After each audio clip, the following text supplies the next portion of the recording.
né? Então, o tempo todo a gente está querendo saber a verdade das coisas, a realidade das coisas. O que a gente faz hoje? A gente dá à ciência essa capacidade, né? A gente dá como se fosse a chave da realidade, como se a ciência fosse capaz de dizer para a gente dela como se ela fosse um tradutor da realidade. Então, a realidade funciona assim, o corpo humano funciona assim, né? A mente humana funciona assim. Quando, na verdade, a ciência é apenas uma parte do que a realidade é. A ciência não é capaz de abarcar totalmente o ser humano. A gente consegue perceber isso, por exemplo, voltando ao exemplo do olho, né? Por exemplo, um oftalmologista, ele é capaz de olhar o olho, de saber todas as estruturas do olho humano, ele é capaz de saber operar um olho humano, ele é capaz de saber tratar um olho humano, ele é capaz de saber identificar como que um olho humano funciona adequadamente, identificar uma doença no olho humano, mas ele não é capaz de saber o que o olho capta e o que vai para dentro do coração, por exemplo. Ele é incapaz de perceber o olho humano, como que um olho humano é capaz de olhar para alguém que ele ama, e tudo que isso traz de sentimentos, e tudo que traz de impressões dentro da alma de cada um. Isso a ciência não é capaz de ver, né? Porque a ciência é capaz de ver uma parte da realidade. E mesmo que ela consiga ver várias partes da realidade, ela vê tudo sempre de forma muito fragmentada, né? Então, o que a ciência vê é uma parte da realidade e não é a realidade como um todo. Ela dá apenas uma parte dessa verdade. E muitas vezes, como a ciência ela vê apenas uma parte, muitas vezes outros aspectos da realidade acabam camuflando uma determinada parte da realidade e faz com que a gente não consiga captar da melhor maneira aquela realidade. Então, muitas vezes a ciência se confunde mesmo, ela se confunde. Só que o que a gente faz hoje? A gente dá à ciência essa chave de transmissão dessa verdade da realidade, né? Então, a gente dá a ela um poder que ela não tem.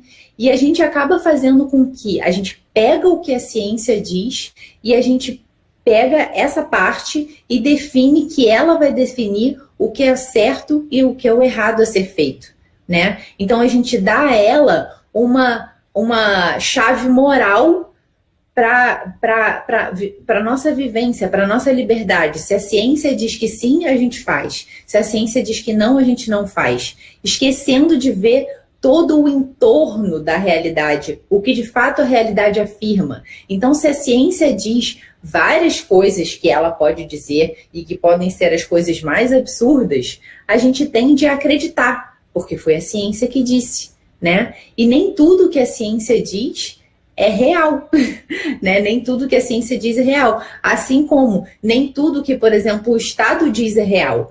Quantas vezes na vivência da humanidade, o Estado, por exemplo, já disse várias coisas como sendo real, como, por exemplo, os negros não têm a mesma dignidade do que os brancos, como, por exemplo, que os judeus não têm a mesma dignidade do que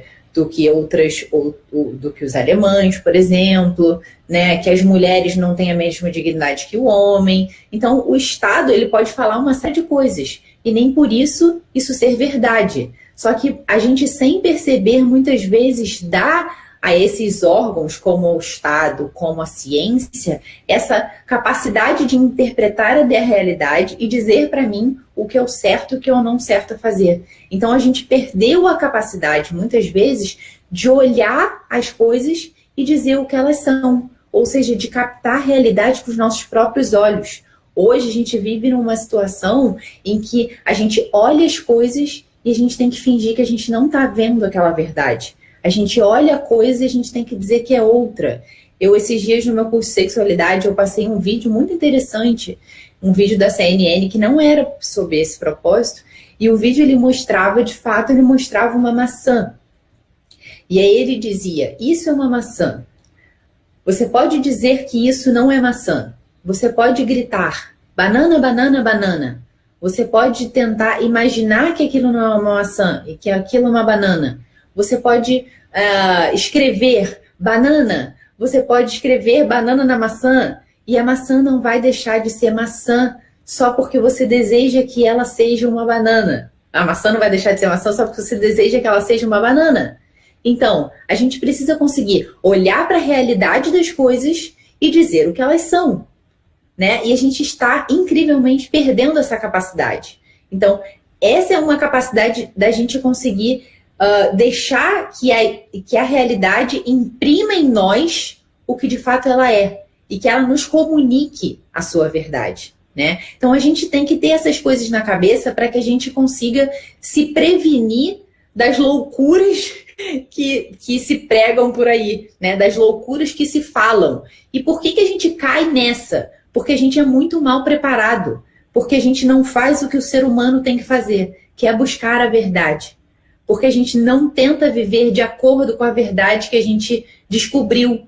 E assim a nossa consciência vai ficando deturpada. E daqui a pouco a gente não consegue mais perceber essa verdade. A gente não consegue mais perceber essa realidade, né? E a gente começa a se enrolar com as nossas próprias observações, né? Então o homem ele precisa captar o que a realidade afirma sobre ela, né? Então o homem ele precisa captar essa realidade para ver a verdade, ou seja, o que a realidade afirma sobre ela mesma, e nesse processo ele acaba precisando revelar-se a si mesmo, porque ele faz parte da realidade. Ele é também a realidade. Então ele não pode ser autor e objeto da realidade. A gente não pode se confundir achando que nós mesmos, o que é a verdade? Eu faço a minha verdade. Eu defino o que é verdade. Você não pode ser autor e objeto da realidade ao mesmo tempo. Você vai se confundir, porque a verdade com V maiúsculo, aquilo que está definido, está como está, as leis que de fato nos regem, as leis que regem o universo, tudo isso faz com... imprime a verdade, a realidade, e a gente não tem como mudar isso. O que cabe a nós é perceber e simplesmente verbalizar isso, simplesmente viver de acordo com essa realidade. Então a gente já consegue perceber aí que nós mesmos não podemos ser autores da verdade. Ou seja, eu não posso dizer qual é a verdade. Né? O mundo, a verdade do mundo, ela não depende de mim. Se a verdade do mundo depender de mim, o mundo se tornará um caos. Porque eu sou mudo muito de opinião. E se cada um tiver a sua verdade, né? Não há verdade, há um caos. Né? E é nesse relativismo e nesse caos que as pessoas querem que a gente viva.